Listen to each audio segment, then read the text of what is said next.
Hello, and you are very welcome. It's transfer deadline day. And first off, we are going to our man, Leo, who's currently at the Fine Gael training ground. Leo, what can you tell us? Thank you very much, Jim. I can confirm no major moves here from Fine Gael HQ.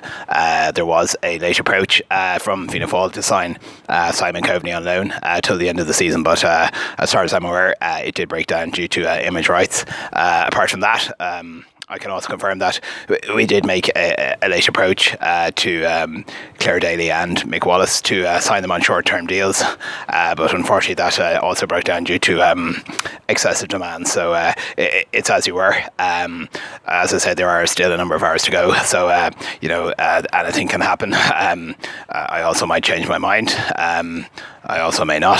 So any developments, I will drop you a tweet. Okay, Leo, no change there despite an upcoming relegation battle. And now we're delighted to go straight to McHale Park. Former Mayo manager John Maughan is standing by. Thanks very much, Jim. Well, listen, as you can see, it's lights out here in McHale Park in Castlebar here behind me. Mayo very happy. They got their business done very early in the transfer window this time round. Only one departure. Alan Dillon had his contract terminated by mutual consent. Stephen Rochford has given contracts to a number of academy players. Andy Moore, of course, has got a one-year extension to his current deal with the Mayo side. So I suppose the only big mystery down here in Castlebar tonight at the end of the transfer window is, for some reason, I'm in even better shape now than I was at the start of the window. Back to you, Jim.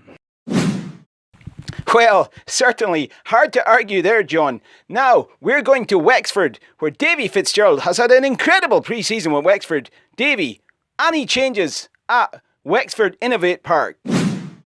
Look, I know there was, a fair bit of talk going around at the Galway boys, after putting in, an 8 or 9 million euro bid for each in, But I am 100% certain the only way Leitrim is going to be going to Galway is if Joe Canning is coming the other way. So, believe me, Jim, there's more chance of me bringing Cody down here to be a selector than that's going to happen. So, back to you. Well, it's all happening in Wexford. Now we are going to Ulster Rugby. Ireland captain Rory Best. Rory, what can you tell us from Ravenhill? Thanks, Jim. Look at, I suppose, with the impending Brexit, there has been a transfer embargo here at Ravenhill. I know that we did put in bids for Donegal's Michael Murphy and Conor McManus from Maughan, but I think due to the bad exchange rate, both bids were rejected. I do know that even Tommy Bowe was offered as part exchange in the deal to bring McManus here, but unfortunately from our point of view, Malachy O'Rourke held firm, so it's as you were. Brexit, Ulster in crisis. And finally, Joe Brolly, standing by at RTE Studios in Donnybrook. Joe, my source tells me there is pandemonium in Montrose following Michael Lester's shock announcement that 2018 is to be his last. What can you tell us?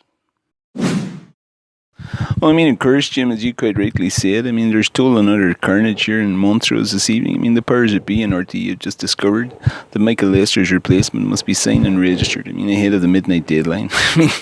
That in itself proposes an irresistible challenge. And then, of course, filling Mr. Lester's boots, is all made all the more difficult by the fact that, we're down to just a dozen candidates.